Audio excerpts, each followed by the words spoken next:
I'm pressing, and then Cecilia, the floor is yours.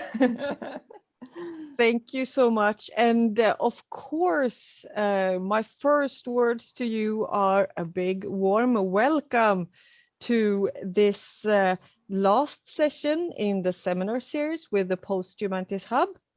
But it's not only the last session, it's actually also a seminar that is the launch and start of something new.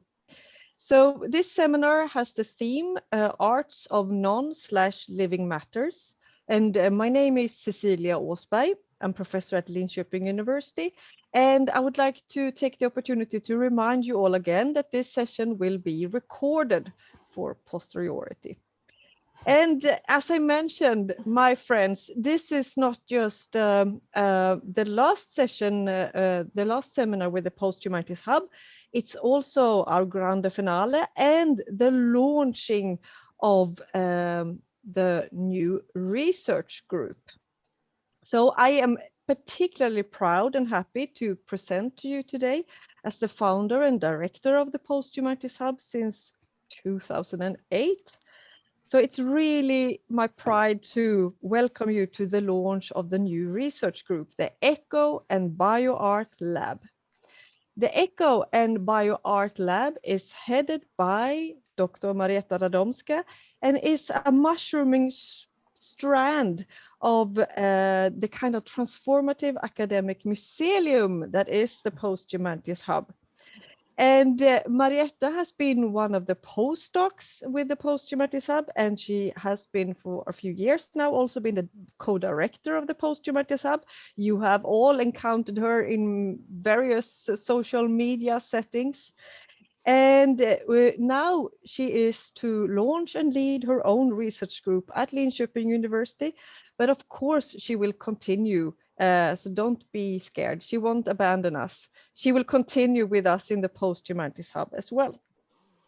And the Posthumanities Hub is this extra-disciplinary and collaborative multi-university and multi-community with joint seminars. And we will also have many exciting activities that we will actually launch in the fall.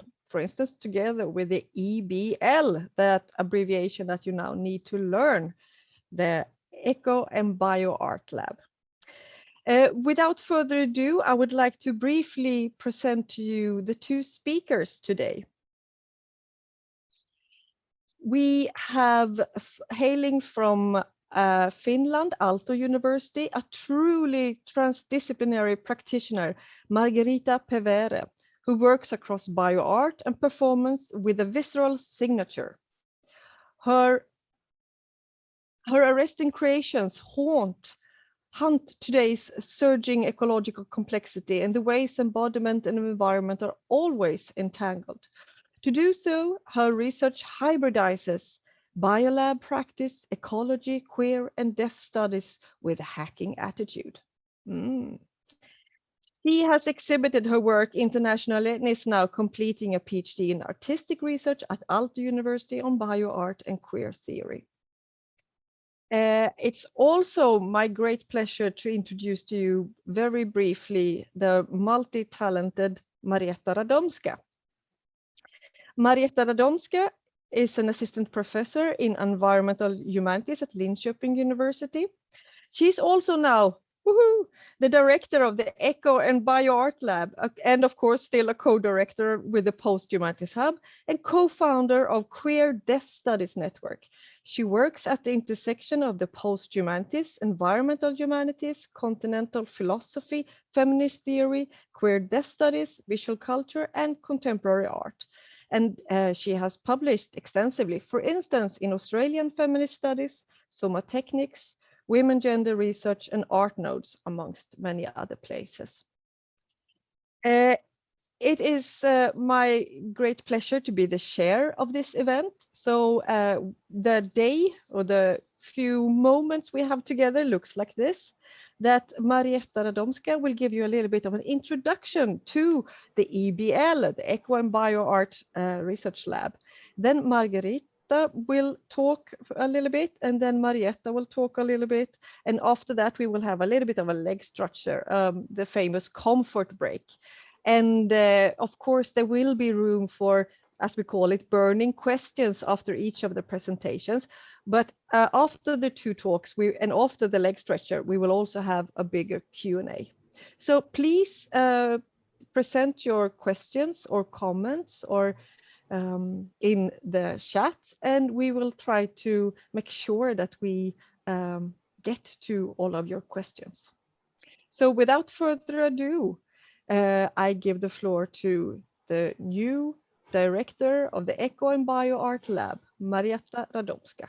Thank you so much, Cecilia. I mean, that was very, I would say, overly generous introduction. Okay, so I will try to, speak very briefly. So maybe, if you are wondering what actually this research group is about, I think that, those of you who have been following us, at least for the past half a year, have a little bit of a flavor that we have some sort of artish kind of, bent to our conversations this semester. And in fact, the semester has been quite, I would say, engaged in thinking with arts, thinking with sort of, the kind of also visionary and critical creative potentials of arts. So, I mean, as you also know, my kind of grounding or my own work is very much related to bioart, so the type of art that is really sort of engaged with both biological matter and probably scientific methods and protocols, and kind of practice, but also with various forms of art that intersect with the environment. So this is our official banner, which you will probably see. Our website is being launched by LiU, so by Linköping University, and we are still waiting. Unfortunately, it didn't happen until today.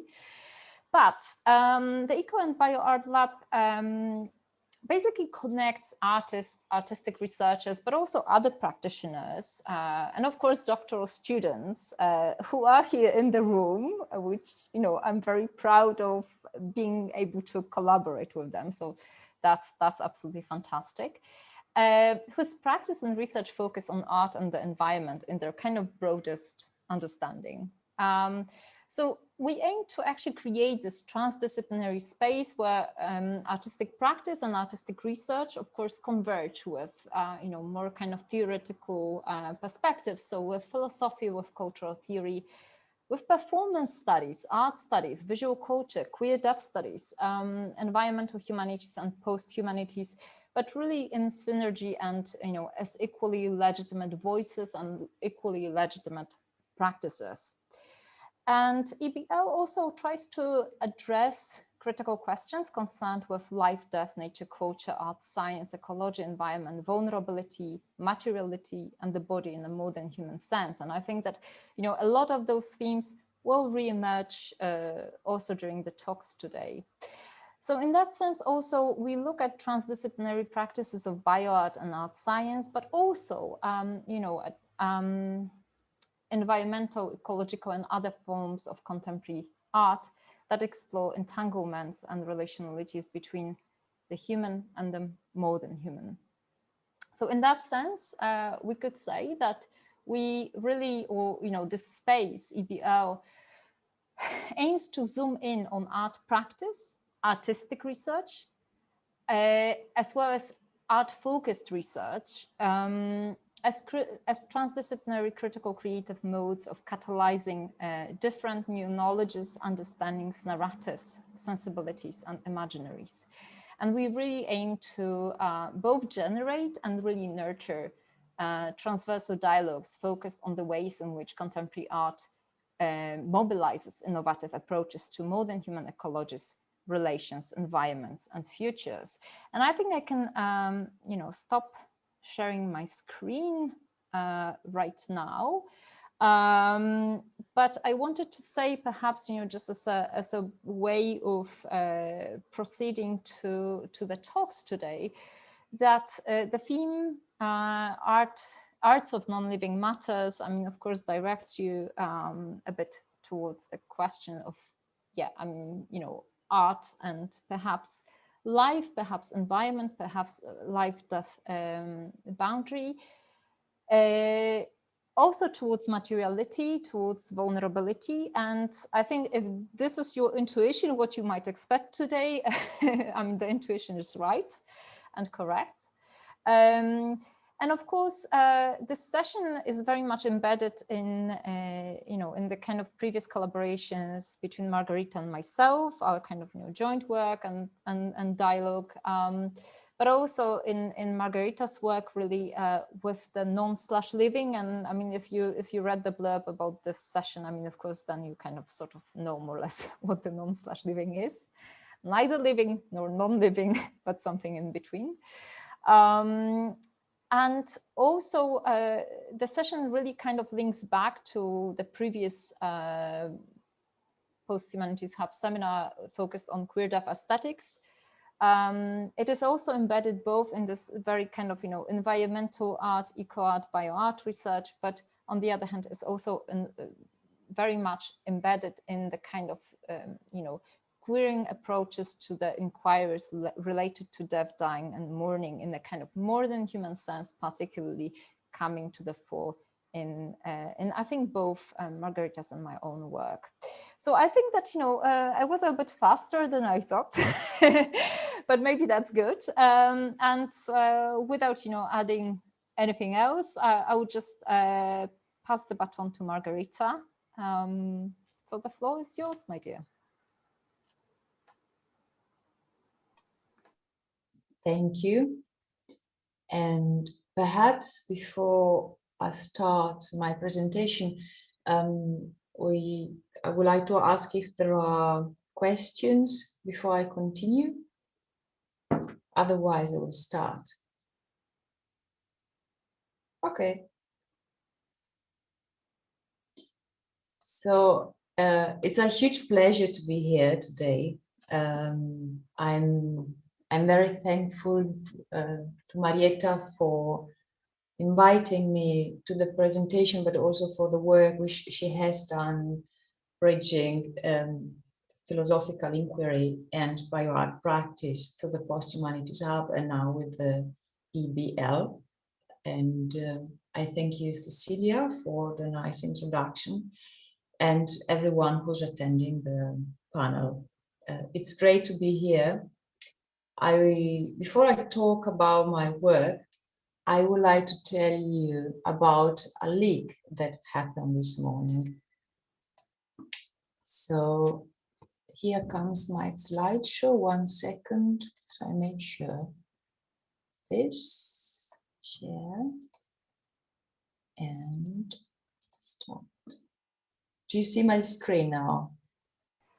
We still see the editor's view, my dear. Then 1 second. Okay, now.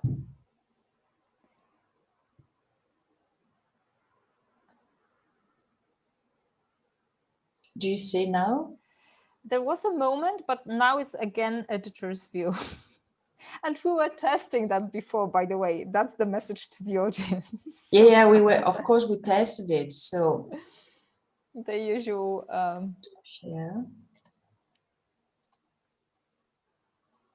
What about this? Now we see the full screen. Okay, that's perfect. Great. So we are on the right place. Fantastic.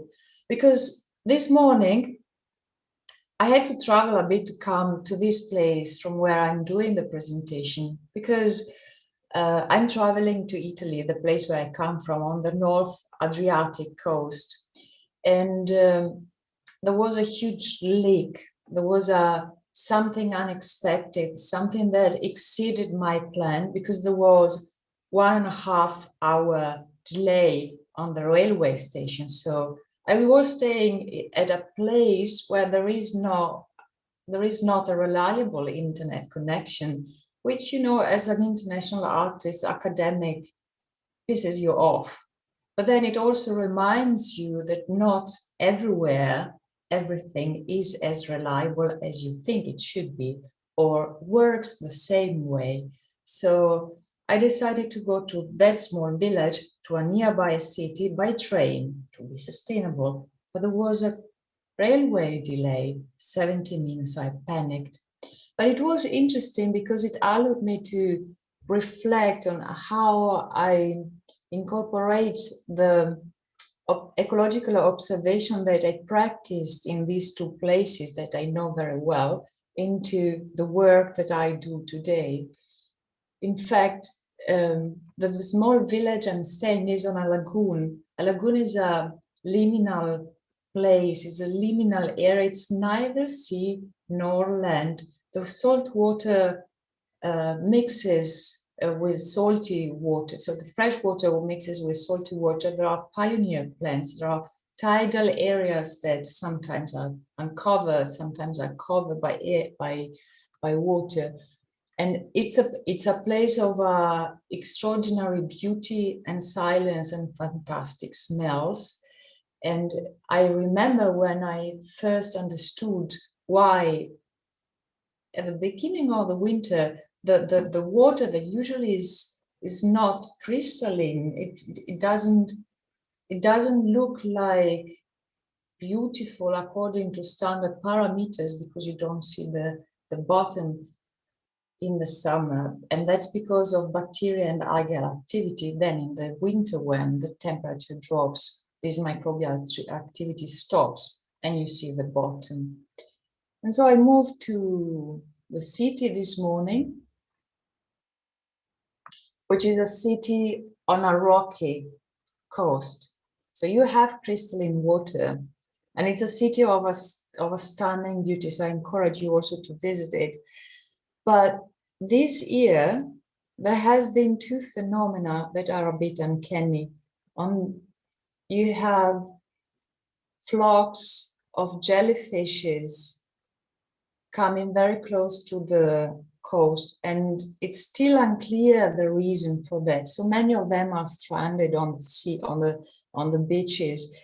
You also have blooming of Noctiluca scintillans, which is a microorganism, the one that glows at night when when there are waves. And this is also unclear. The reason for that is yet unclear. Of course, researchers are working on that. It seems it's because of the warming, but it's not certain. However, these kind of observations are fundamental, have become fundamental tools in addressing the questions I ask myself in my works. This is me working in the biolab while I was preparing one of my recent bioart pieces, Wombs I worked. The picture was taken in Uri Institute in Croatia, a biohacking lab. So this to remind that we have institutional research lab, and then there is a myriad of research places between citizen science, biohacking, DIY science that contribute to the production of knowledge, although they are not institutionalized. I will show now a couple of artworks from the past years. They are installations, bioart pieces, and one performance. The first one is called Lymph, and it's an installation that was commissioned by a festival in Berlin, working on the festival theme was the sensation feelings, and I was assigned disgust. So I started researching on disgust versus objection, or better, disgust as a physiological reaction that is characterized by holding your breath, wrinkling your nose, or objection after Kristeva, the way she formulated that, the concept. And the work starts from the observation of how blood meal is debris. It's something that is discarded from industrial farming and is used nowadays as organic fertilizer. And it has, interestingly, it has the same color of caput mortuum pigment. Caput mortuum is the last remain in the alchemic process of sublimation. They have the same color, and they are both remain, the very last remain, the thing that is discarded. However, blood meal, whereas other components of animal bodies are used, I don't know, in cosmetics or in agroalimentary industry, it's used as fertilizer. But in the past years, it was also used as food for cattle, and this led to the diffusion of the crazy cow disease. And for this reason, because this product is associated with this disease, it's not sold everywhere because buyers don't buy it because of the association, although it does not provoke anything sold in dried form because it's powder. So you have a shelf with organic fertilizers and there is no blood meal everywhere.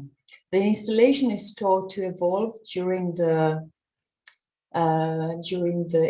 time of the exhibition through a dripping process that slowly covers the whole cloth. And then there is a vial which you can lift its lid and smell it. And of course, everyone who didn't have this had this objection, they had this disgust reaction. Whereas the narrative behind the piece observes objection in its various stages of this product and the public perception of it. Semina Aeternitatis is a bioart piece or non/living artwork using Margherita's concept, where I use a technique that has already been used in bioart, namely creating a plasmid that contains, a plasmid is a circular strand of DNA that is used by bacteria. You find it in bacteria. You can synthesize a plasmid with a DNA string that you desire. You order it, you receive it from a company. And then through a special process that opens the pore of the bacterial bodies, you let this tiny circular strand of DNA enter the bacterial body. This is the basic for pharma industry. This process is the basis of many reactions in the biolab. So what I did, I created this plasmid that contains the transcription from text to DNA through a code, through a code translation of the text of a memory of a woman. She gifted me with a very precious memory of her childhood. It was a learning moment from where she had a very close encounter with a horse. The project meant to be, when I initiated it, I was reflecting on transience, permanence, ephemeral, data storage, memory, and I was gifted with this incredible story where she had to trust the horse, and the horse knew the way home, and she had to trust it. It was a huge animal. She was only a 5-year-old girl.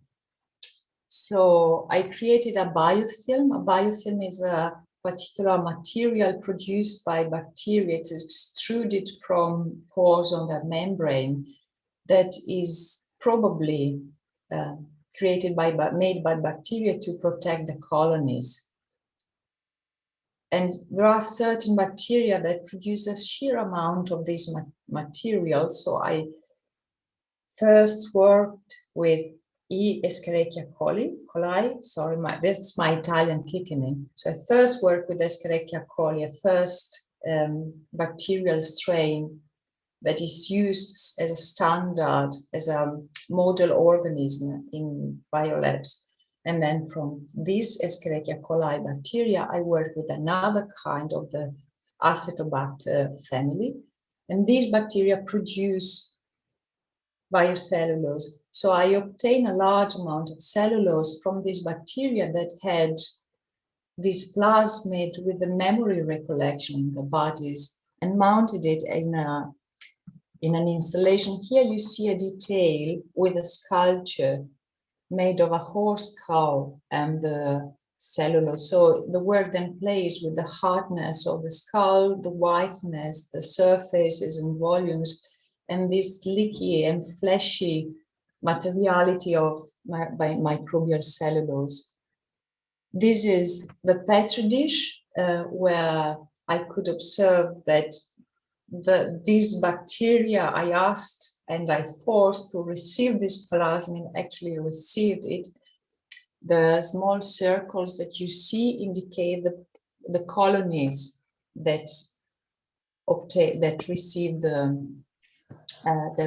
the plasmid.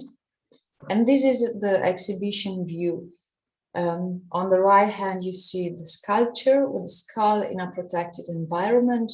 And on the left side, you see the research table that shows the messages of the research process and pictures and notes and recollections.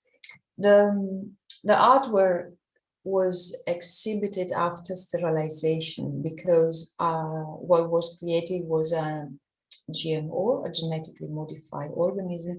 And in Europe, those organisms cannot leave the lab unless you have very special permissions, which are very cumbersome to obtain. So probably beyond the capacity of a single artwork or of an exhibition. So in this case, the non-living was happening inside the space of the biolab. It extended and it linked and reached the encounter with the woman who gifted me with this memory from her childhood, because this brought in different temporalities that exceeded the space of the artwork. It exceeded the space of the work in the biolab. It exceeded the lifespan of bacteria. But then I had to kill the artwork because it was not allowed to leave the lab. Eingeweide is a performance I did in collaboration with another artist who works mainly with sound and machines and bodies, Marco Donnarumma.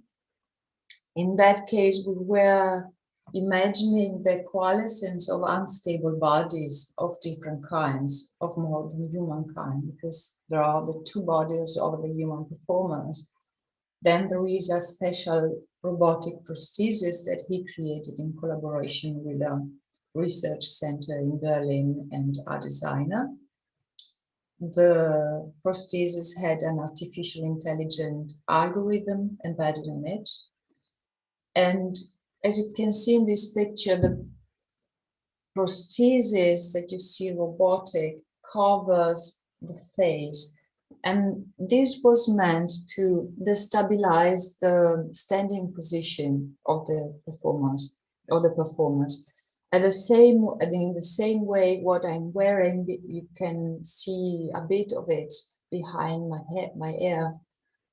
It's a mask made of microbial cellulose. In this case, of course, it was not genetically modified. I worked with the Acetobacter in my studio and created large sheets. So I had 1 meter of this mask that holding on my head.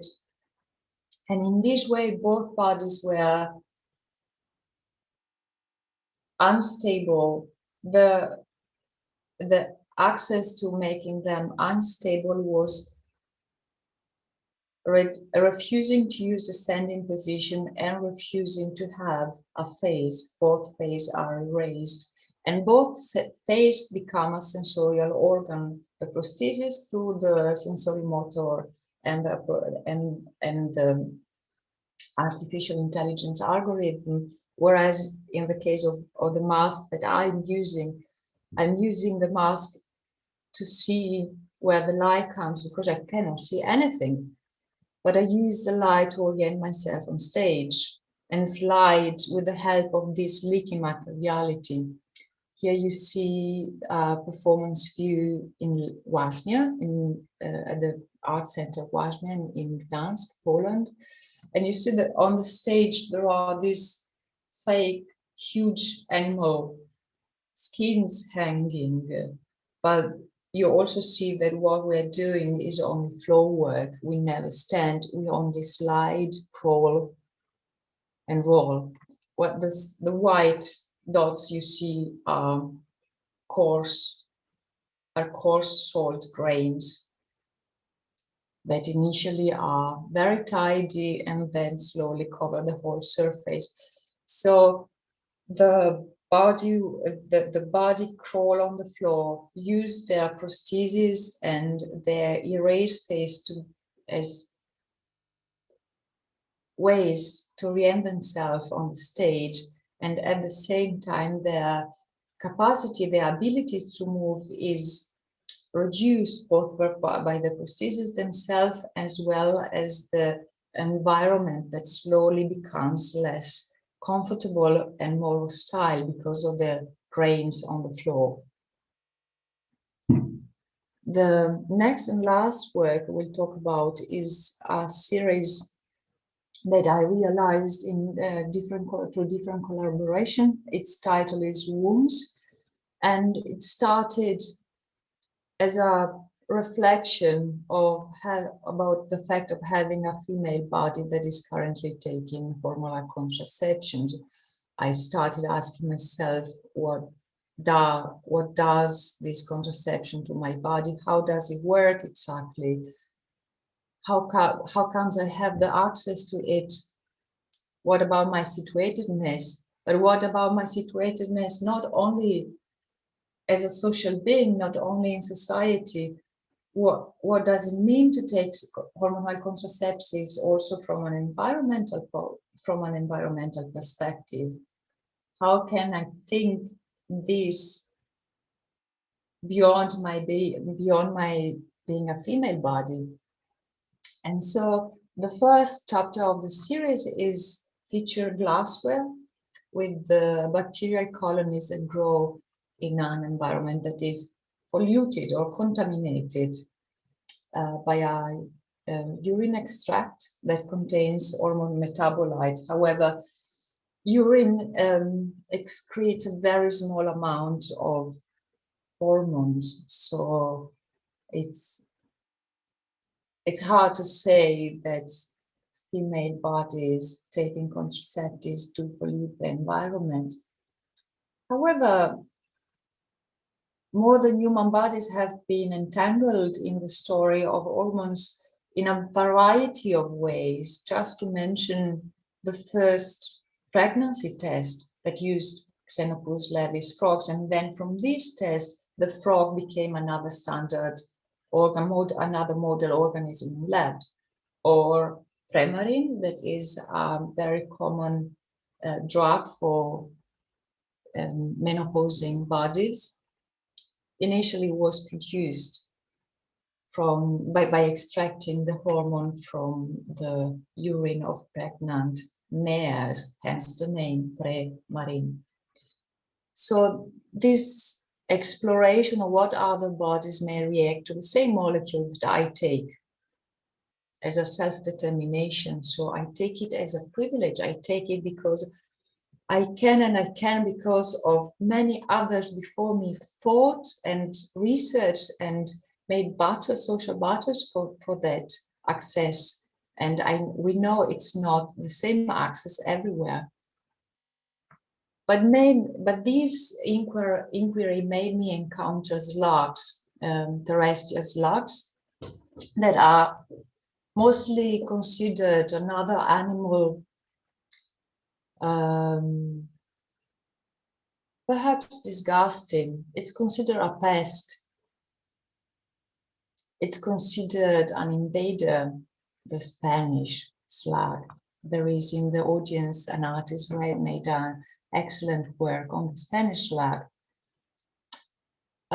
So there is previous research suggesting that slugs react to mammalian sex hormones. And whereas more recent research claim that science is officially unresolved about this. So there is a gray area. It means that there are no definitive answers. So to to deal with this uncertainty, to deal with this complexity, I created an installation which you now see in the picture on the left-hand side. It's an extra bodily organ that also records this other extra bodily organ. And in this, I made a DIY cell incubator that combines slug cells, slug egg cells.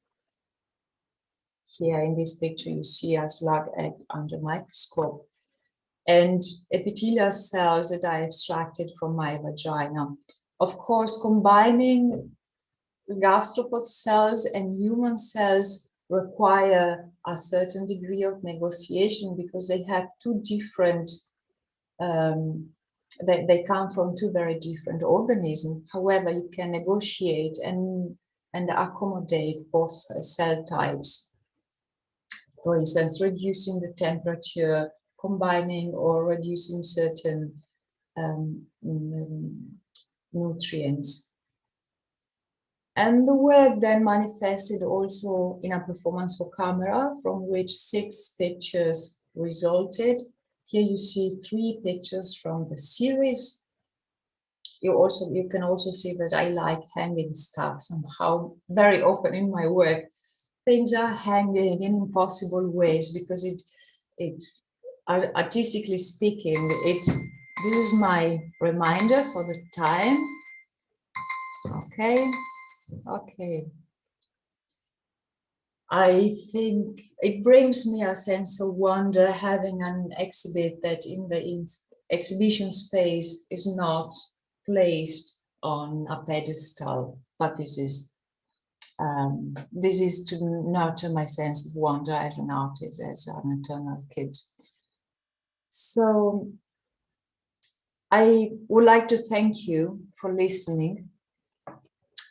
And I would like to dedicate this presentation to Limulus polyphemus, which is an animal, it's an ancient animal that is particularly important and invisibly present in an invisible manner and in a non-living way in these times, because from their blood, there's a particular bioreagent used to test biomedical devices or biomedical materials for contamination. So it's also usually widely used in research for vaccination. We are all waiting for a vaccine. So we should remember always that these kind of entanglements are more present than we think. Thank you. Thank you so much, Margherita. Biggest Thank applause. you so much. It is the horseshoe crab, right? Yes. And the blue blood from the horseshoe crab that is so useful. Thank you so much, Margherita. Marietta, thank you. We have actually now some time for burning questions. Burning questions. 7 indeed. minutes. Use your opportunity. Indeed. Yes, so thank you so much. I mean, so yes, I mean, if anyone, I asked Cecilia to chair, now I'm kind of, but yes, I mean, if anyone has any, comments, questions for clarification, or, whatever other questions that, cannot wait for the discussion, but really have to be posed here and now. I mean, we have quite some time, 6 minutes to chat with Margherita, so please use this chance. And you can type the question there, or just, like raise your hand. We'll try to do our best with Cecilia to make sure to, I mean, if we are 2, I mean, we shouldn't miss actually like any, raised hands or anything like that. Oh, we have a question here. Yeah. From the artist Tiny Domingos. And perhaps you would like to raise the question and unmute yourself and ask it yourself. Okay, do you hear me? Yes. Cool. Yes, I mean, I understood that there is the installation and then the creation, the combination of cells from your body, from the body of the artist, and from a non-human organism I forgot. And then the question is, this combination, what happens to it?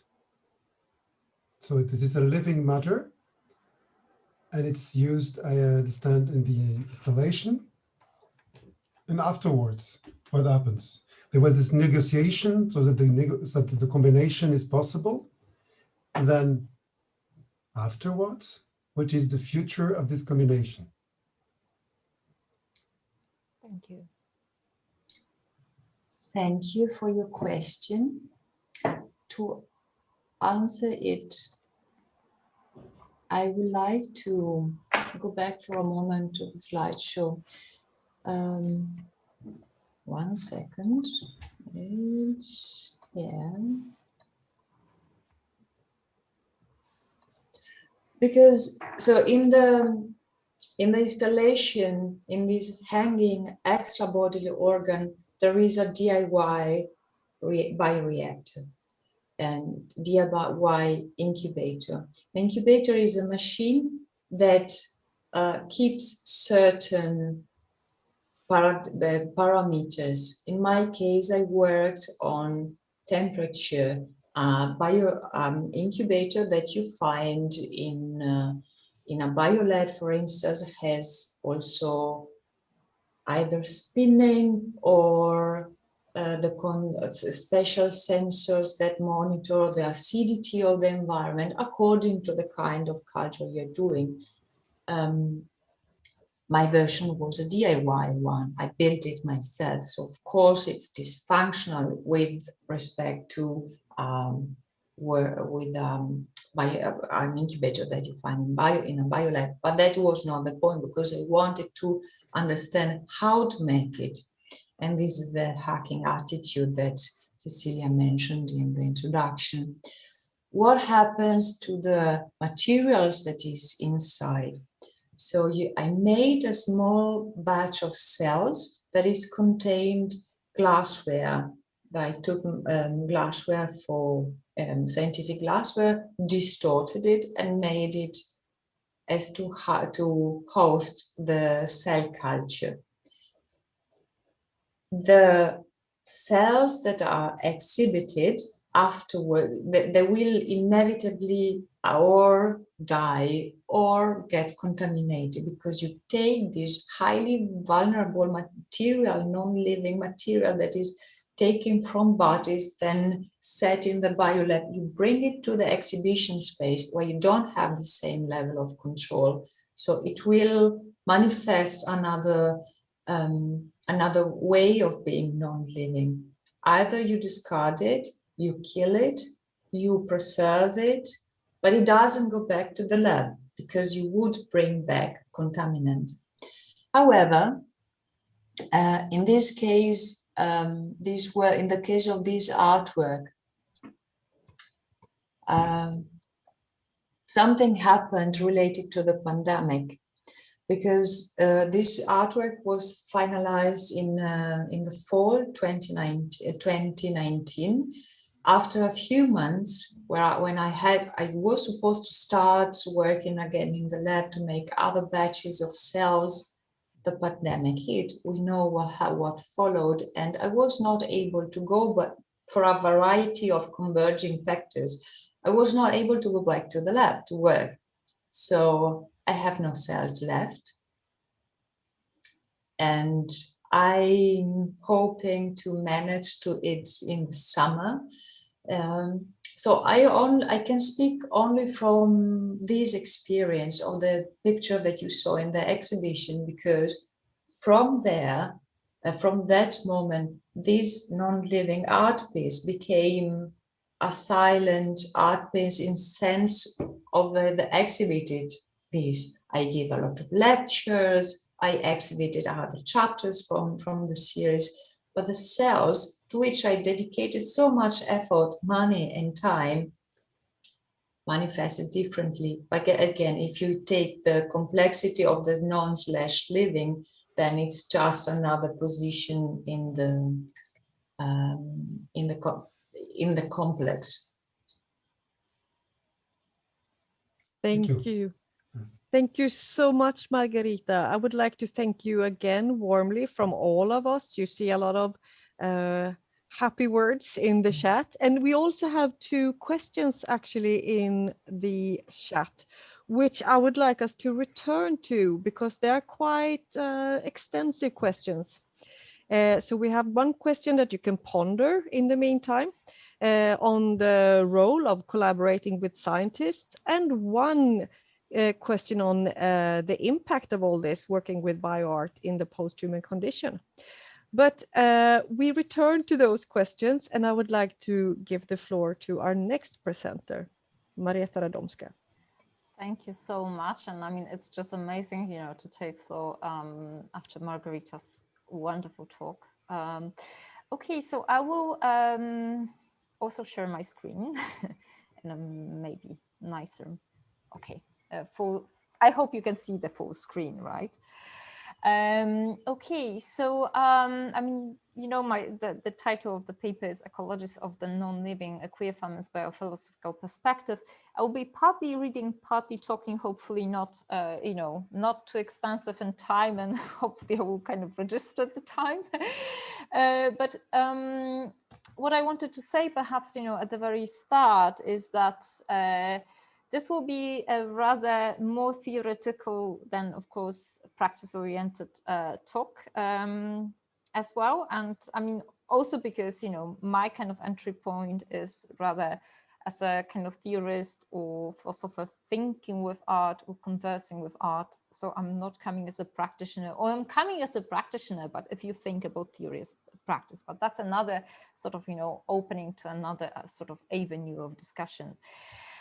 Right. So, yes, I mean, you know, so I would like to take us in the direction of concepts, imaginaries, you know, structures of thinking to kind of begin with. And of course, you know, one of the kind of, you know, starting points for the search for new concepts, articulations, you know, and narratives, which are very important, you know, as I think that you could sense already from Margherita's paper, that there are those different narratives about, you know, biomatter and living in the context of science and in the context of art.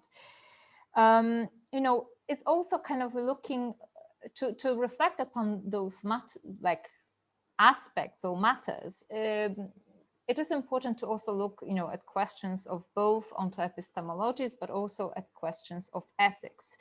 You know, questions of matters and understandings that shape, you know, what both life and death are and what they mean, right? So, I mean, there is also a very kind of, I think, you know, a lot of underlying themes with the kind of sort of, you know, inquiring about both conceptual frameworks for talking about life and the living and talking about death.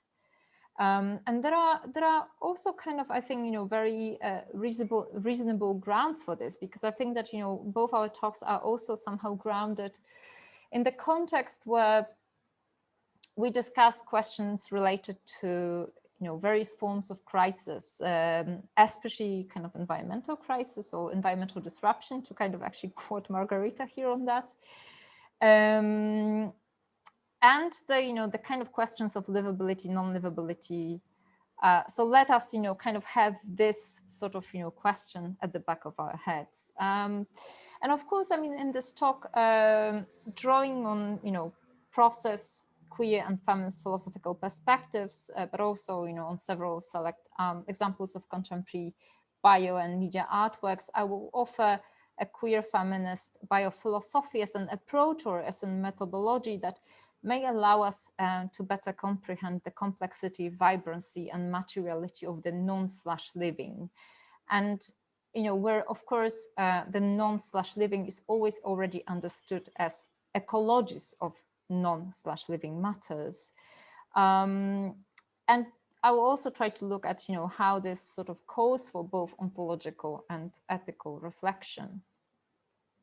So thinking about queer feminist biophilosophy, The binary juxtaposition between life and death, or living and non-living, but also human and non-human, brings us back to the very foundations and philosophical contours of the concept of life and its counterpart, death, which in fact can be traced back to the very beginnings of Western philosophy. And, it suffices to think about the Pythagorean table of opposites, and, later this whole thing, like theme going on, through Plato and Aristotle, and finally modern philosophers like Descartes and, various opposite categories.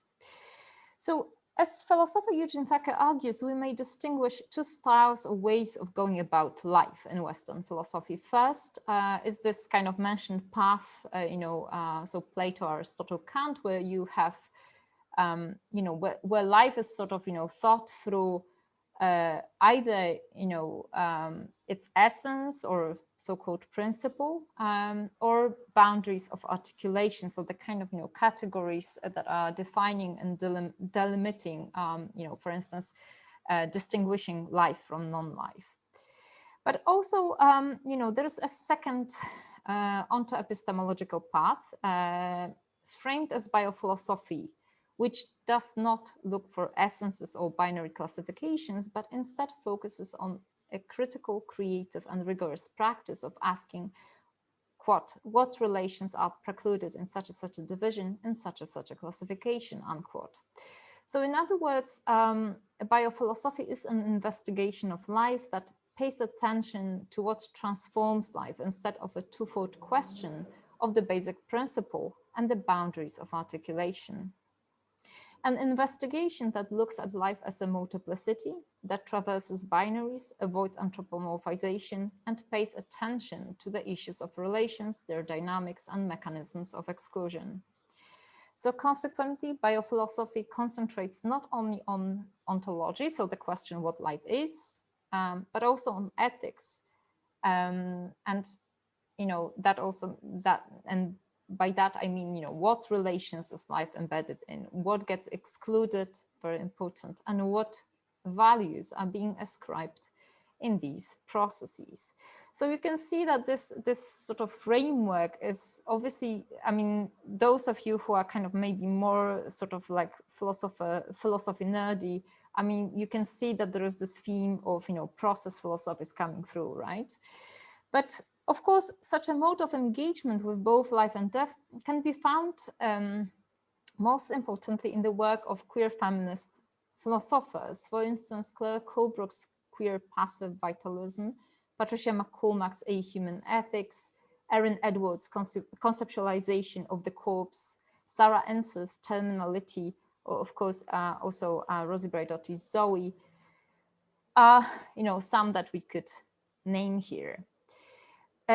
So there, in their work, life is often conceptualized as a material force and intensity, a form of dynamism, inventiveness, creativity, but also, importantly, a potential for distraction and idleness that extend beyond the organic and directly tackle the issue of death.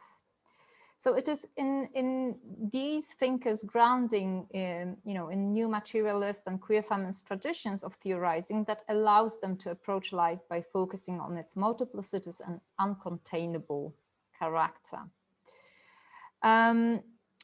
So queer feminist biophilosophy addresses life as well as its counterpart, death, in both ontological and ethical terms, not by taking a certain image of life, to use the concept by Gilles Deleuze, and values attributed to that image of life as a point of departure, but instead by focusing on that which transforms life. So those multiplicitous differences, processes and materialities that carry a potential for generation as much as for self-destruction. And I think that some of the themes were really coming through Margherita's work just a moment ago. So biophilosophy sees the processes of living and dying and growth and decay not as binary oppositions, but as complex, interweaving and entangled phenomena. It entails focusing on the complexity of relationalities, intra and interactions, to use Bioart's concepts, and connections and disconnections, instead of individual forms of life and the manners in which they may be categorized. So against the backdrop of the contemporary ecological crisis, a queer feminist biophilosophical ethical approach means not only responsibility for the protection or preservation of life, but also, quote, staying with the trouble, unquote, of terminality, which Sarah Enser, who is a literary scholar working with queer eco-criticism, describes not only as a state and intimate belonging, but also as a practice and a horizon. In other words, the notion of terminality suggests a lifelong and shared condition characterized by the potential for relations, nonlinear temporality, and an ongoing responsibility for and accountability towards the harmed, the ill, the perishing, and the dead, environments, ecosystems, organisms, and landscapes. So thinking through the lens of terminality is this but one example, of course, of kind of queer feminist biophilosophical approach that does not depart from giving images of life and death, but instead from a multiplicity of relations, forces, and materialities. So that which transforms and traverses life, encompassing the potentials for both growth, development, and decomposition, decay. And for a moment here, before I kind of go on with the reading, I would like to stop to just look at the work of Terike Happoja, who is a fantastic Finnish artist working across various forms of media. But I would like to look at the work called Community from 2007, where, and I mean, you can of course read the quote from Terike's writing about the work. So you also see the questions around vulnerability and disappearance coming through. But what I wanted to say is that basically the work was done in such a way that dying or rather dead animal bodies right after the moment of death were recorded with special thermosensitive camera. So the recordings basically show how the body cools down. And the installation was made in such a way that those projections were, on circular screens of, different sizes, kind of adjusted to the, also the size of the animal body. And each projection, of course, lasted a couple of hours until, the body cooled down completely and sort of disappeared, as you see the process on the, bottom left of the screen, like an example of one of those circular screens. And, one of the kind of messages behind, also the title was to try to create a space where, this kind of meditative space where also the, the visitors or the viewers could sort of, contemplate the processes of, kind of death and the kind of actually processuality of death and the sort of relation to those bodies in a very intimate way. So I mean, there are different things that one could say about this work, but actually this kind of really meditation, taking seriously the processuality of dying, and actually I would still argue an attempt to sort of de-exceptionalize the human in that sense. I think it's really interesting. So yes, but to continue, get back to my biophilosophical argument. Consequently, of course, biophilosophy also challenges the Western cultural imaginaries that draw thick dividing lines between bodies, between the human and non-human, organic and inorganic, and life and death. Employing a biophilosophical lens enables one to look closer at life, death, not as fixed opposition, but instead attend to the phenomena and process, and actually processes in a kind of plural sense in an ecological manner, or one could even kind of go in the direction of Guattari's ecosophical manner, as non/living matters, right? So where, of course, the slash in the inscription points to the processual entanglement and relationality between what one may conventionally deem as living and non-living in a conventional sense, or life and death. So the concept of the non-living, I mean non/living, stems from a transdisciplinary theoretical and practical engagement with bioart, bioscience, and philosophical approaches to life.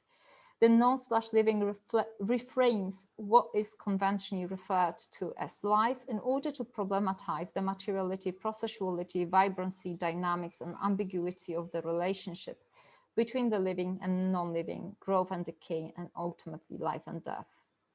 So firstly, the non/living addresses the issue of locating the constitutive characteristics of life, that is what counts as life and how we can account for life forms that do not fulfill the 4 basic criteria of the living emphasized by bioscience. So, I mean, those criteria, of course, I mean, as you may recall, is that, I mean, it is the requirement that, you know, the entity has a body, it metabolizes, reproduces, and is capable of movement.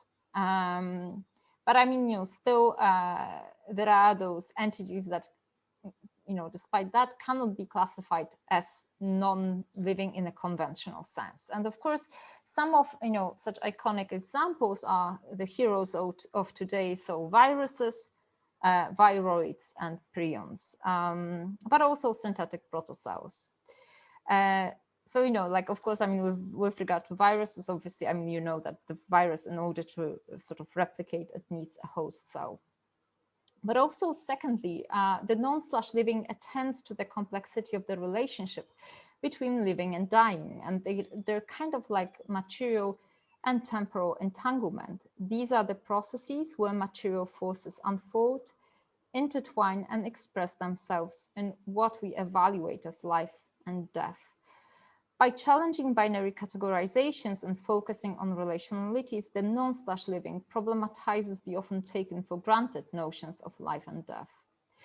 And of course, I mean, this entanglement comes to the fore very much in bioart, where growth and decay often collapse into one another in a limited space of a petri dish or an incubator, and when biomatter is sustained alive through technology guaranteeing optimal conditions, sterile environment, temperature, nurture, among others. And I think that, you know, here I have a couple of slides that kind of go away from my story in the written paper, but I will try to, you know, kind of connect that. So I would like to actually go back to a very iconic example, which I think like anyone who hears bioart probably knows the project, like the artists behind the project. So I'm talking here about the Tissue Culture and Art Project, which is an artistic duo based in Australia, who are actually famous for, you know, creating kind of, as they call them, semi-living sculptures made of bioengineered animal tissues seeded on biopolymer scaffoldings of certain shapes. And this is like one of the examples, pig wings. And, you know, what is, I think, really interesting in the context of their work is precisely that technologies both sustain and discipline organic matter. And here are some examples of the works, which I will talk in a moment a little bit more. So what is really interesting with the Tissue Culture and Art Project, they really, you know, very much focus or prioritize in their work, you know, questions related to consumption, you know, of the world we live in. So, you know, things like, for instance, you know, clothes or leather, you know, food we eat and other aspects come to the kind of very, very center of, you know, what they work on. And one of the really interesting projects or series was the project called Victimless Utopia, or actually a series of projects that consisted of the, you know, of the work called Victimless Leather, the work Disembodied Cuisine, and DIY The Victimizer Kit. Each of them was, you know, kind of recreated a couple of times. So basically, Victimless Leather was this like tiny, you know, biopolymer scaffolding in the shape of a jacket, and, you know, they were growing basically, you know, mammal cells on it. So that's why, you know, they're kind of playing with the idea of growing leather in a lab. Disembodied Cuisine was basically creation of, you know, cruelty-free meat. So basically they took biopsy, from frogs and seeded again on scaffoldings and, then kind of grew stakes. Which is interesting because, I mean, this concept, was taken up by biotechnologists and, kind of like engineers. And then, I think that probably everyone heard here about like lab-grown burgers from Maastricht and, Mark Post, if I remember correctly, the name of the scientist working with that. So that's, that's something that actually science or design is actually very much working with. So, but it's interesting that, the whole kind of playful engagement in a kind of critical manner, not the kind of naive manner, actually started, and very ironic manner, started with the art. And obviously, the questions are very much around, animal consumption, commodification and exploitation. So they ask, okay, if we move that everything to the lab, do we actually create a new class of beings to be exploited? But I mean, obviously, I mean, as critical artists, they don't give the answers. They really pose very interesting, ironic and problematic questions. But I mean, what also comes with the title, Victimless Utopia, I mean, it also sort of gestures in the direction that, the kind of idea of victimless utopia is quite naive, because living in the world is, never victimless. And I think that the most important thing here, probably that I forgot to mention, and that should be the starting point, is that growing all those mammal tissues, especially mammal, but also some other animal tissues, requires the use of fetal bovine serum, as one of the kind of nutrients and basically medium to grow those tissues. And I mean, as the name, indicates, it's basically a byproduct from a slaughterhouse sort of, I mean, like it's actually extracted from, cow fetuses that are a kind of byproduct from a slaughterhouse. So everything, nothing is wasted. I mean, I'm sorry, this is like also my ironic joke. But I mean, what they point towards is that even if we create this like lab-grown meat, in fact, there is always some victim behind it, even if we hide it very, very much. And I think that that's an interesting point to keep in mind, especially if we think about our ethical ways of being in the world. Okay, so here you can see a little bit, more of both the jacket and, the size of the jacket, but also the size of the, huge stakes. And, what is really interesting, and I think what is really kind of, one of the starting points for all my argument about uncontainability and, the kind of also excess with regard to the non-living and kind of, thinking about life, is that, it's very hard and sometimes impossible to really discipline those living matter. So, there are examples here from the, exhibitions where actually the tissue culture basically got infected by fungi, or, overgrew the space of the container. And then there was, of course, the headline in New York Times Museum kills a live exhibit. So, the kind of questions of killing are always present there, with actually exhibiting that kind of, works, because I mean, they are usually not to be kept forever. And I think that actually Carolina, who is present here, I mean, her seminar actually pointed extremely much towards those kind of questions. So I mean, it's lovely to have that, continue the conversation. Okay, but I should kind of move on, although, I could talk a lot about that. Apart from that bioartistic side, of course, the non/living is also at the very center of the corpse.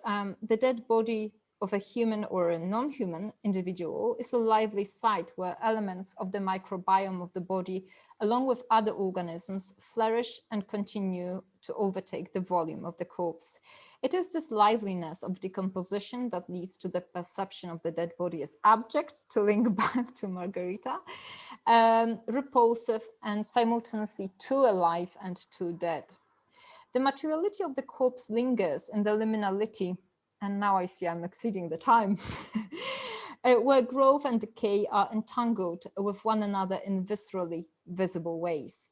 So recognizing the non/living character of the corpse demands revisiting and nuancing our approaches to the dead body beyond the double focus on either abjectness or sacredness, which, of course, the latter is really reserved for human corpse exclusively. So an entanglement of the living and non-living, organic and inorganic matter, and life and death calls for an ontology that could account for its own flat, non-hierarchical character on the one hand, and its multiplicity of processual differences on the other.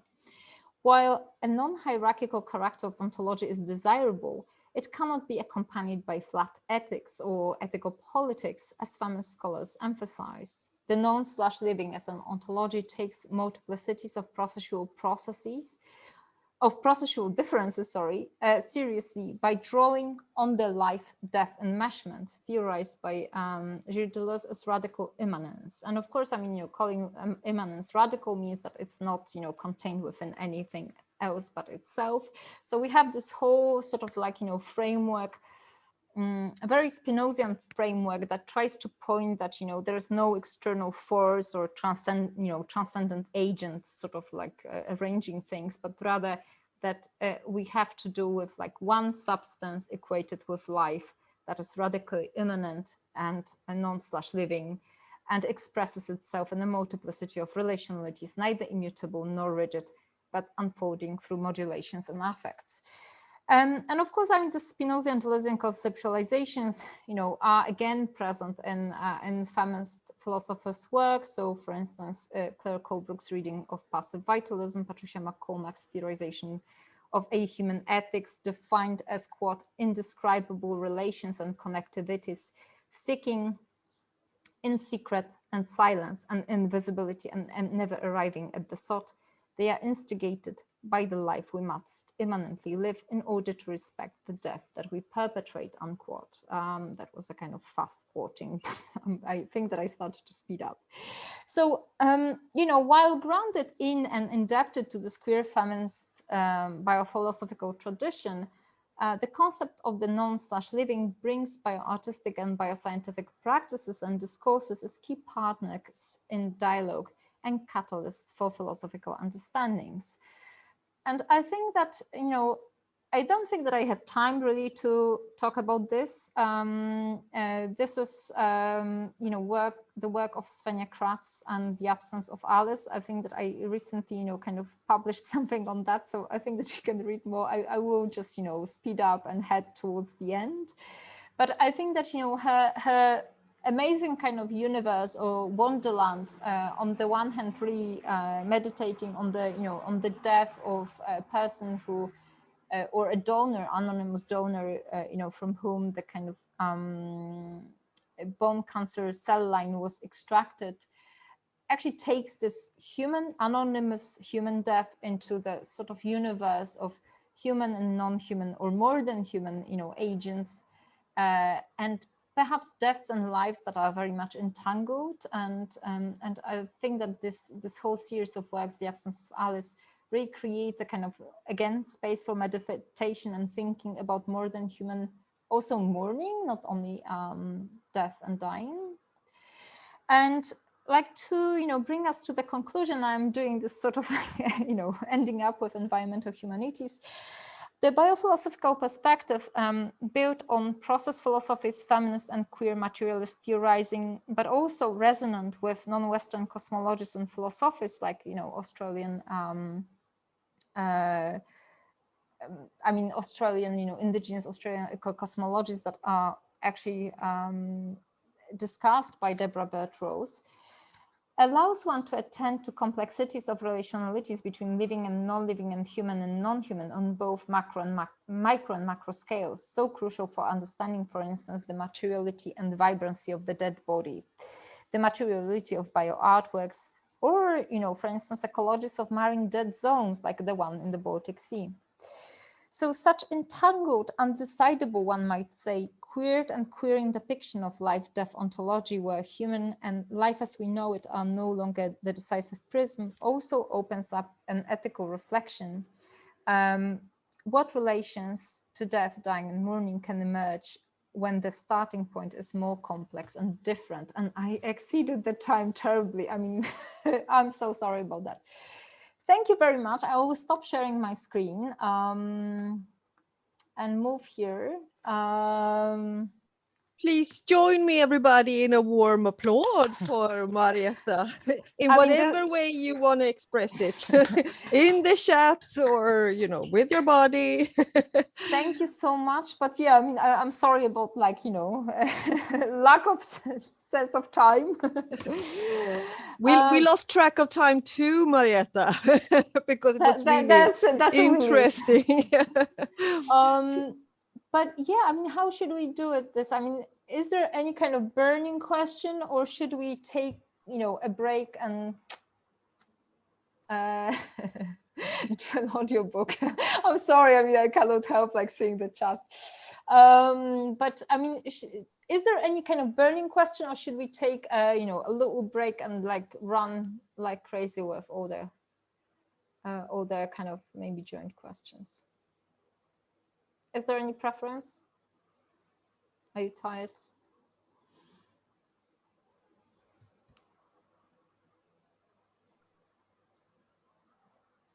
So if there are burning questions, then this is your chance. Otherwise, we do a 5-minute leg stretcher and we reconvene. I think I would suggest so that you keep your questions, you mull on them for a little bit, and you come back after your little comfort break. And then we will have more of an open discussion, everybody, on what this means and what does this do for us.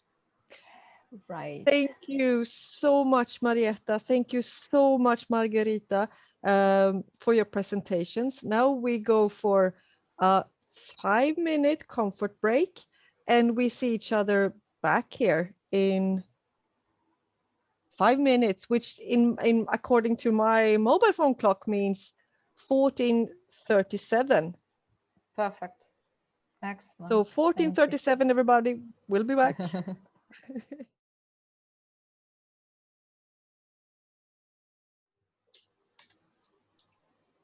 Welcome back, you timely ones. I'm desperately trying to get a hold of my daughter, but so hence I was on the phone. But let's continue these exciting discussions. Margherita, did you have any chance to think of the great questions that you got in the chat? And the first one was about collaborating and working with scientists. Yes, I did have time, although I must say I was very much captivated by Marietta's presentation. Great, it was fantastic. Thank you so much.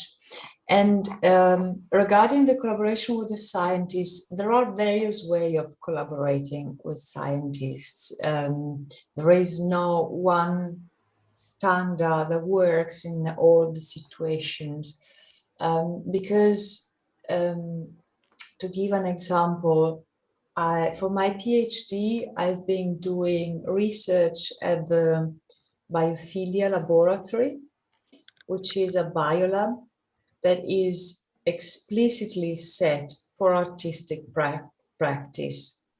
And so it conjures and invites both practitioners from the arts and humanities and sciences working on towards this interest. This is also where I met Cecilia and Marietta for the first time a few years ago. Then the collaboration can start or be, let's say, instigated by some shared research interest. For instance, as in the case with the human computer scientist and bioscientist I worked for Semina Aeternitatis, Professor Mirella Alistar. We know each other from the citizen science bioarcing scene in Berlin, and then we collaborated for the project. Although we had the support of a research facility, a research institute, institutes. Oh, now my poor mind sometimes loses pieces. So I look up the name. I don't want to to say the name wrong, but we were supported by a research facility which we addressed explicitly for this specific collaboration. Or you can work as an artist in residence for a certain time in a scientific research facility. So there are different ways, and they combine both institutional policies, desires, as well as personal contact and communication. So each one is set through a different combination of these three elements: funding, opportunities, scientists in being interested in the artist's mind, scientists were interested in more funding opportunities, and so on. However, working as an artist in a biolab, you learn very quickly, but you have to learn a lot, because there are very strict protocols that one should follow. There are group dynamics you should respect, or at least learn how to navigate that. There are hierarchies that are different from the ones in the humanities or the ones in the arts. So in my case, they all started from this artistic intuition, and then I did a long time research looking for the right partners to develop the artworks fully. And this research went through all the steps that I mentioned in different combinations. If, Manuela, if this answer leaves something unresolved, please let me know. Thank you so much, Margherita. Perhaps the audience would like to, who you addressed, would like to respond immediately. If not, we actually have also the question raised by the audience in the chat on what does this do for the post-human condition? That's a big one, right? I think it poses more questions. But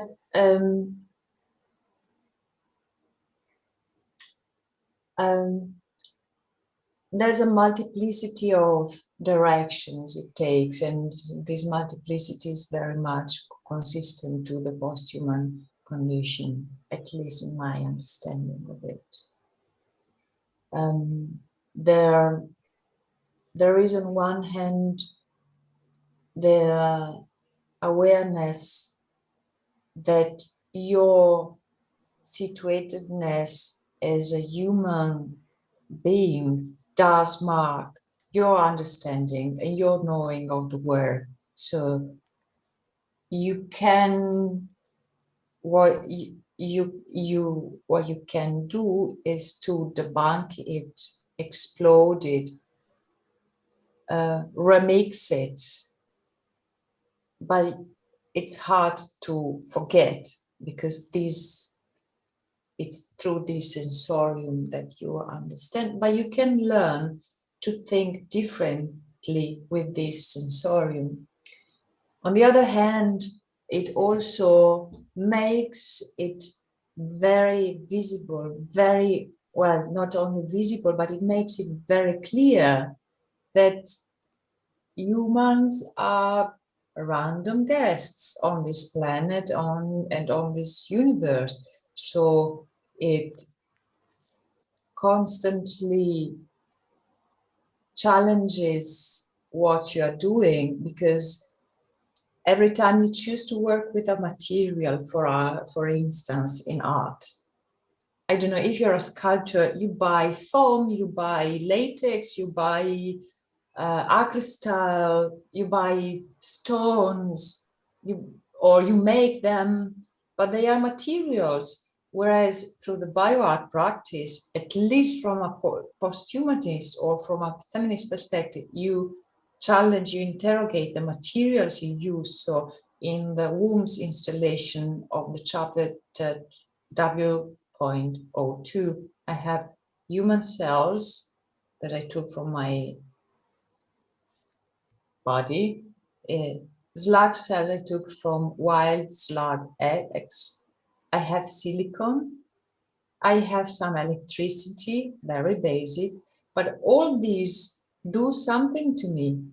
Each one of these materials. I remember one of the first feedbacks I had on the work by a very experienced artist in the field of bioart. She said, "Oh, that's a lot of silicon. You know, you would never say this to a sculpture." And it's true at the same time. So there is there is an ongoing, non-stopping, because it can't be stopped. There is always this uncontainability that Marietta talks about. There is need to transgress the categories we have been socialized, educated with, that pops up at every step. This is also because I'm sure Carolina understands it very well. We're working as artists and researchers, so it's not only about making an artwork that looks nice and can be presented in an exhibition, hopefully successfully, but it's also this ongoing questioning, ongoing asking yourself.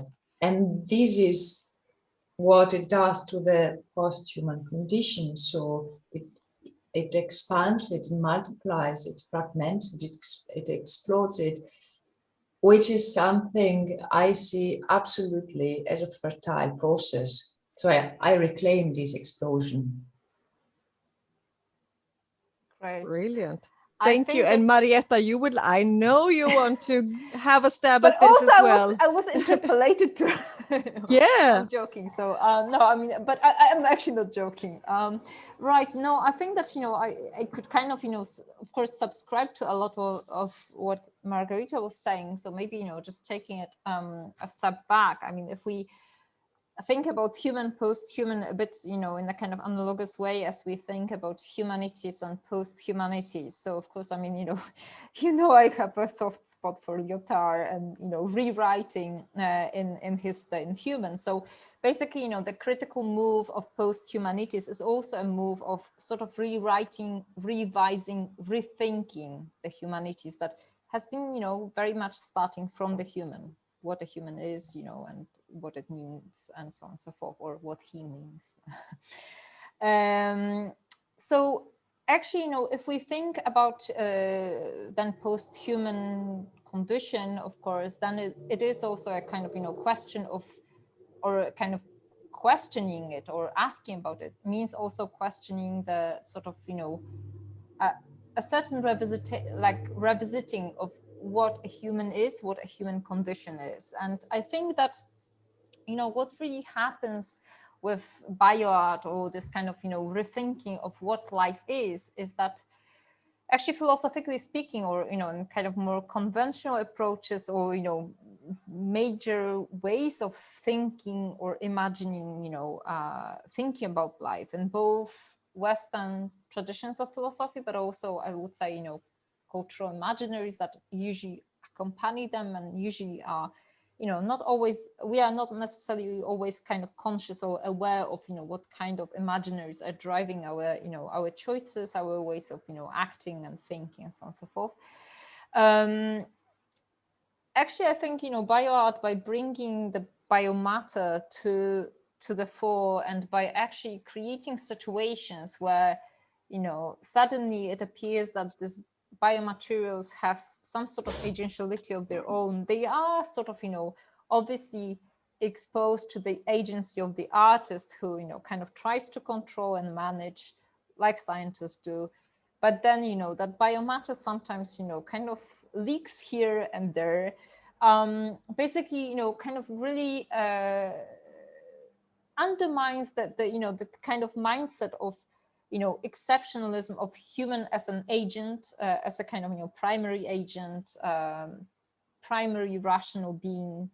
I think that Bioart also, with different discourses surrounding it, draws attention to things like, the microbiome, for instance, that, how much we are driven by, our gut bacteria. So, maybe our moods or our life choices are somehow, controlled or affected at least by by agents, or actants, whatever what kind of register you prefer to go for, that are not necessarily human. So I think that, what is really important here is that, it really sort of brings to the fore the questions of, of life. Maybe life is not necessarily what we imagine life to be, or maybe life is not the life as we know it, to maybe kind of, paraphrase both Myra Hurd and oh God, I mean, I forgot the person who spoke about endosymbiosis, Margulis. So, maybe actually life is not as we know it, and maybe also, in that sense, the condition of the human condition is not really, as we kind of assumed it to be, as some kind of, agent, rational being. But that doesn't, of course, mean that we evade responsibility for the things that we do. So I think that it really draws attention to the complexity. So if we think about, how bioart kind of, and that kind of research of, thinking about life, death, and kind of sort of questioning those both binaries and, categorizations, I think the focus on that really draws attention to the urgency of questioning human exceptionalism that is very much part of the, Western mindset and kind of cultural imaginary, but also sets of values, ethics, and so on and so forth. And I see that, I hope that this sort of answers, but I also see question from Nora, who is waiting, has been waiting Nora for a while. has been waiting for a long time. Nora, Apologies. please. Or, yes, unmute yourself, my dear. I was very happy to listen to your responses, so no problem waiting at all. Thank you so much for these wonderful talks. It was great to hear both of your perspectives and how they joined together. And Margherita, especially to see your works, how they developed, because we exhibited an early version of Semina Aeternitatis in Norway a few years ago. And it was such a wonderful experience also to be able to share a memory within that work. And it's such a rich piece. And so to see how it's grown and where it's now at, it was just, yeah, so great. And I have one question for Margherita and one for the both of you. In my head, they're kind of interrelated, so I'll try to keep it as brief as possible and to keep my tongue straight.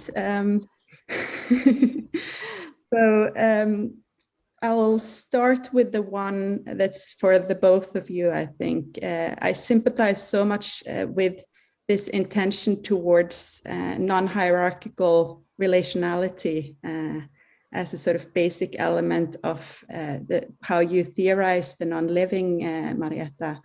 But in practice, this is so difficult, right? And we see this in bioart works, especially all the time. When you talk about the Tissue Culture and Art project, they point out how mammalian cells that they work with are not given consideration in everyday processes, that you would kill more cells brushing your teeth than what they do with these little sculptures.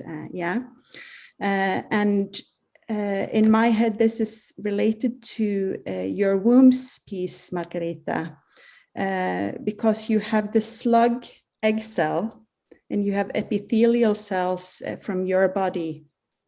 And I was thinking to myself, what would it be like if it was the other way around, if you chose to use your egg cells, would that be possible within the work? Would you be allowed to work with your egg cells?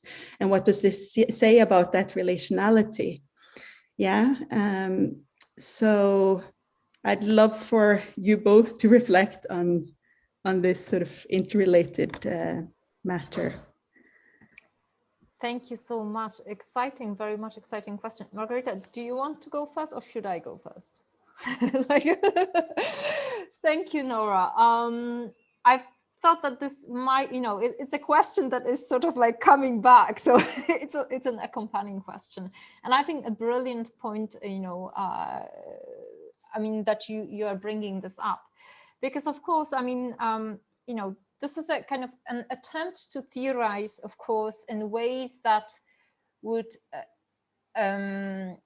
seek to, undo the kind of hierarchies, particularly the sort of, human prioritization in whatever, in whatever sort of like area of life. So, I mean, we have to do really with the kind of, the entire, I would say, cultural mindset or cultural imaginary, and also accompanying that, different areas of life where actually, human is, of course, exceptionalized.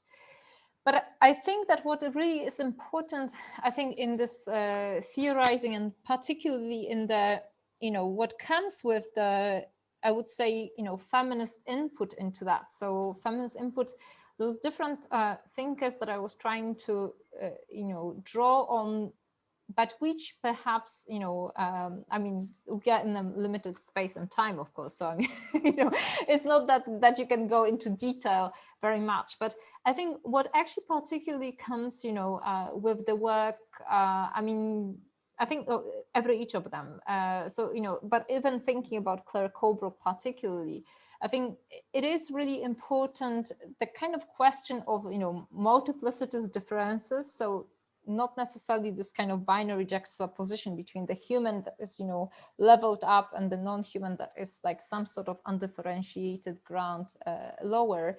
But that actually those differences, of course, matter in a sense that I wouldn't say that this biophilosophical framework tries to, redo the hierarchy in a different way, but rather problematize the hierarchies that are already there. And at the same time, be extremely, so in a kind of parallel way, we have this biophilosophical framework and of course the kind of bioart practice. And I think bioart practice precisely shows, as you yourself said, and like brought examples from the TCNA work, that actually, the idea of the kind of full horizontal plane of power relations is of course an illusion. And I think that the whole victimless utopia also points to that idea that it is an illusion. However, that doesn't mean that, that we should kind of probably arrive at the sort of, binary opposition of either, we have a kind of horizontal plane of a utopia, or we have the, the exceptionalized human and the rest of the living or non-living, kind of undifferentiated and probably lower in kind of ethical considerations. So I think that what actually, like from sort of my philosophical perspective or my philosophical proposition, what it aims to do is to really encourage to pay attention to those very kind of multiplicitous differences, and also what comes with that very sort of, power differentials at play. And kind of really, I think that, I have been very much brought in the kind of post-structuralism, one could maybe even say postmodern tradition, but I stick to post-structuralist. So very much kind of, idea of case by case basis of really thinking about, those, what actually matters in a given place and time. So I would say that, if my intervention is like, if I am to kind of like quickly say what my intervention tries to boil down to, it will be actually this sort of like much more of sensibility and kind of, paying attention to those multiplicitous differences, which do not mean automatically the completely horizontal plane, because of course, it's not that the biomatter in the lab can control what a scientist fully do. I mean, there are already like a certain, power differentials at place. Yes, but I think that, yeah, I mean, I should probably stop and give Margherita space because I talk too much, so I'm sorry, but I hope that it addresses somehow your question. And we, like if we want, we can stay a little bit longer for those who can. Margherita. Yes, thank you, Marietta. You opened up the question and unpacked it very effectively, I must say. But this is what happens working with these kind of materials and with the research approach. You find yourself in a room full of Pandora jars, and the only thing you can do is open all of them. And power relations are not to be avoided. It's not possible to skim them because, again, you are as an artist in a biolab or in a biohacking lab. There are a bit different frameworks, or you're in your studio, that's a different framework. And this gives a different landscape of power relations. If you work with your body, or if you work with standard cell lines, there are different power relations. Standard cell lines are those lines that almost every biolab in the world uses, but they do entail a whole bunch of ethical problematics that relate to how they were harvested and how they've been used for many years. Also, Carolina has worked a lot on this already.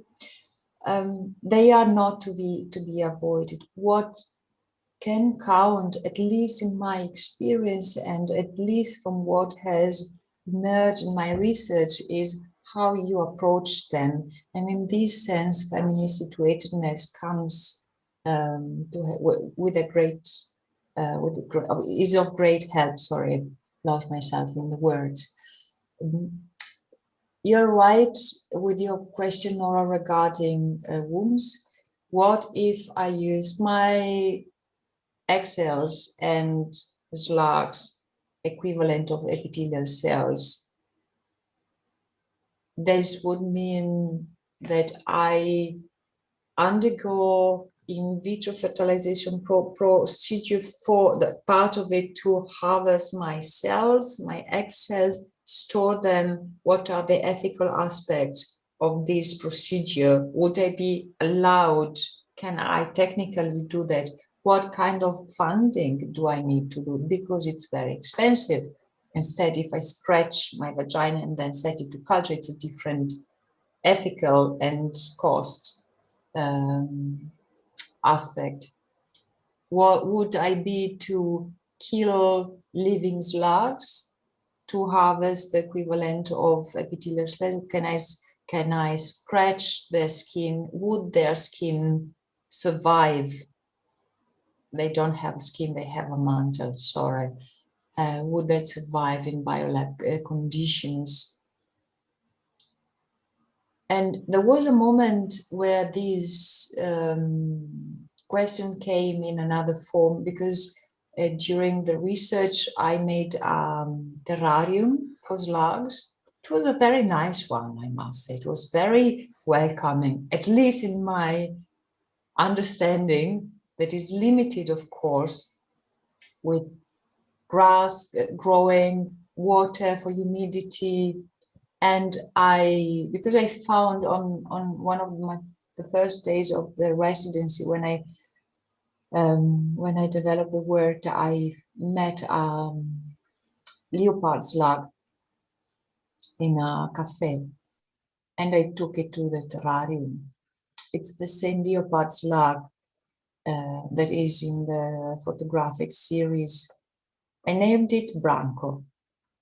I liked the name Branco, so it became Branco. And I realized that naming something, naming Branco, naming Alice, naming an artwork, not naming the girl from which the HeLa cells were taken, which is one of the standard cell lines, is an act of power and love, perhaps, because I'm sure that the scientists who took these cells were in love with what they are doing and probably unaware, or they did not consider the ethical consequences of the heal cells, but seeing a cell line for the first time triggers a feeling that perhaps is similar to love.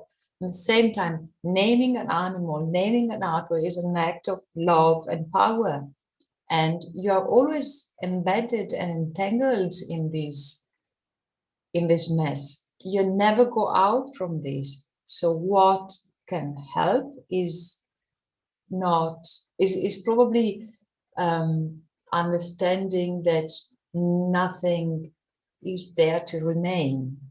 It always matters according to the context. It always matters in relation to the research question. It always matters how you credit animals, collaborators, the setting. There is nothing, probably presenting something as an absolute, or again in some kind of transcendental entity. This is risky in terms of power relations, whereas understanding that you are always somehow moving around in a complex that is never stable, you never have a fixed position. This, in my experience, gives a different understanding of these power relations and hierarchies. And I'm super happy to see you here. It's a big emotion to see you, Nora, because yes, this exhibition was particularly dear to me. Likewise. Mutual love and adoration going on in all directions here. This is wonderful. We have come to the end of this seminar, and unless there are, something that you absolutely have to take the opportunity to ventilate somehow, ask. It's okay. Nora, I know that you had another question, but I mean, I don't know if you want to throw it in, or we should take it like on a, kind of outside of the seminar space basis. I mean, whatever you prefer.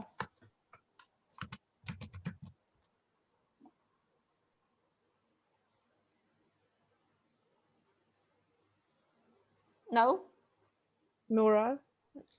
Oh, was that a question for me? Yeah, because I mean, Sorry. you said that you had 2 questions. That's why I'm asking that if this is Yes, like, no, I something think that needs to be said. I think we've run over time, and I Okay. see that it takes a while to discuss. I'm sorry, we are not, time. we are excessive. We are also uncontainable. I'm sorry, this is like a stupid joke. But no, I think that then, thank you so much once again, because I mean, it inspired us to think together. But yes, I mean, so I think that, probably together with Cecilia, I'm sorry, I mean, I'm so used to chairing those sessions that I think I forgot about my role today. But I mean, I guess we would like to thank everyone, right? I mean, yeah, feel free to run. Indeed. I think it's really important to thank you so much, Marietta. Thank you so much, Margherita, for your wonderful presentations and for your excellent answers to really delicate questions. And the questions were good too. So thank you so much, everybody. So it's just my big pleasure to say thank you to all of you who've been listening. Thank you to all of you who've been engaging, in your inner world or in the outer world of Zoom. And thank you again so much to the presenters. And perhaps you have a cup of tea or something next to you so we can just raise our glasses. And thank you again. And this is the start of the EBL, the Eco and Bioart Lab. Thank you all so much for attending.